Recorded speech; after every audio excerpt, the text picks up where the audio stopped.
activity at kung anong ulit ito. Pero bago natin simulan, magpakasayo muna tayo sa isang activity. Tingnan muna nga natin kung narito ba ang lahat o wala pang lumiban sa klase. Magsitayong muna po tayo mga bata. Ganito po ang gagawin natin. Kapag sinabi ko, kakatayin ito sa tunog na o sa tono na word stamping. Alam niyo ba yung mantang word stamping? Mabuti. Ganito. Kapag sinabi ko, nasaan si Carlos, nasaan si Carlos, at ang sasagot naman ni Carlos ay, nandito po, nandito po. Tapos, tabuhin mo siya ulit. Kumusta, kumusta, kumusta, kumusta. Sasagot niya ay, mabuti po. Okay, naiintindihan mo ba? Sige, gawin natin. Nasaan si Carlos? Nasaan si Carlos? Nandito po. Nandito po. Kumusta, kumusta, kumusta, kumusta. Isa pa. Nasaan si Christine? Nasaan si Christine? Nandito po. Kumusta, kumusta, kumusta, kumusta. Buti po. Yay! Okay. Pwede na po kayo bumuko? Sapat na ba sa inyo yung unang masayang awitin na ginawa natin? Parang hindi pa. Hindi pa. Parang gusto ni teacher ng energizing muna. Sige, tayo muna po tayo. Okay, gawin na natin itong energizing na ito. Ano ba po dito yung dito? Sundan niyo ako mga bata. Sundan niyo kami. Saging, saging, mangga, mangga, papaya, papaya. Pagsama-samahin, paghalu-haluin, fruit salad, fruit salad. Sa mga bata. Saging, saging, mangga, mangga, papaya, papaya. Pagsama-samahin, paghalu-haluin, fruit salad, fruit salad. Okay? Sunod, dumako naman tayo sa pagkukwento. Sino ba ang mahilig dito makinig ng kwento? Ay, very good. O, sino naman dito ang mahilig magtago? Sino dito ang paborito ang larong tago-taguan? Wow! Ngayon, may babangkahin si Teacher Angeline na kwento. Ito ay patungkol kay Pinong Matago-tago. Kwento ni Christine Canon, gumit ni Leo Alvarado.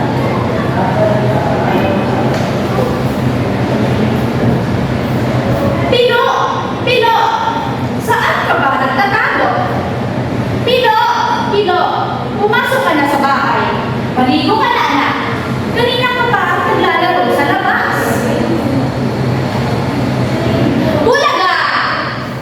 Nay! Di niyo ba alam na dito lang ako? Nakatayo ako ng tuwid sa likod ng poste. Ha ha ha ha ha!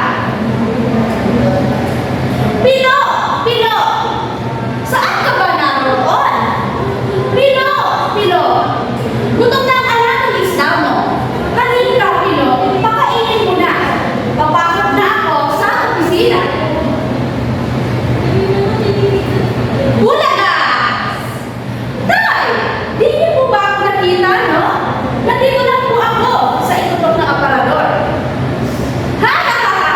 Diba tuwag-tuwa si Pino dahil sa ginagawa niya pagtatapos sa mga magulang niya? Pino! Pino! Saan mo na naman bigyan ng suot? Saan na naman may nagtago si Pino? Ang bilis ni Pino magtago. Pino! Pino! Lumabas ka na! Malamig na ang tanghalian mo. Kanina pa to nakahain sa mesa. Nagtago na naman si Pino. Bulaga! Ate Bebe! Di ba ako nakita, no?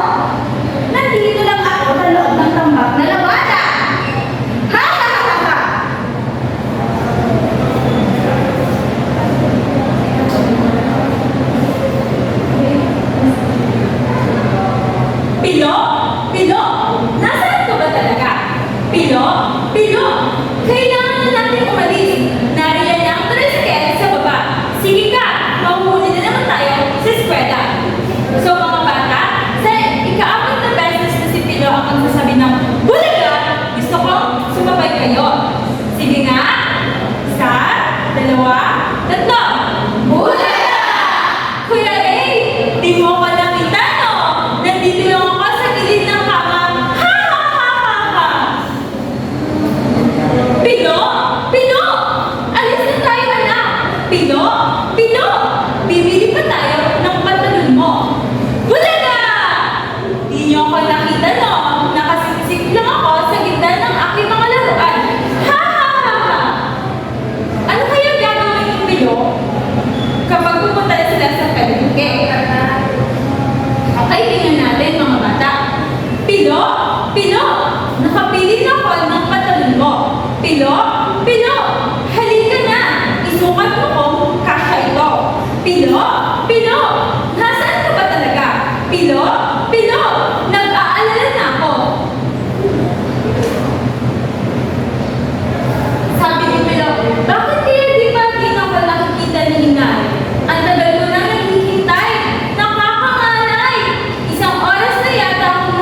Pinapakain rin niya ang kanilang biik at baboy. Masaya si Ben at ang kanyang tatay sa pagtatrabaho. Ngayon mga bata, mayroon akong ilang katanungan para sa inyo patungkol sa maikling kwento. Sige nga, kung nakinig nga kayo kay Teacher Angeline, sino nga po ang bida sa kwento? Si Ben! Ay, magaling! Sunod, saan siya tumutulong? Baka. Saan po natutulong? Very good, sa bukid. Ano ang ilang inaalagaan niya? Baboy. Baboy? Ano ba?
ako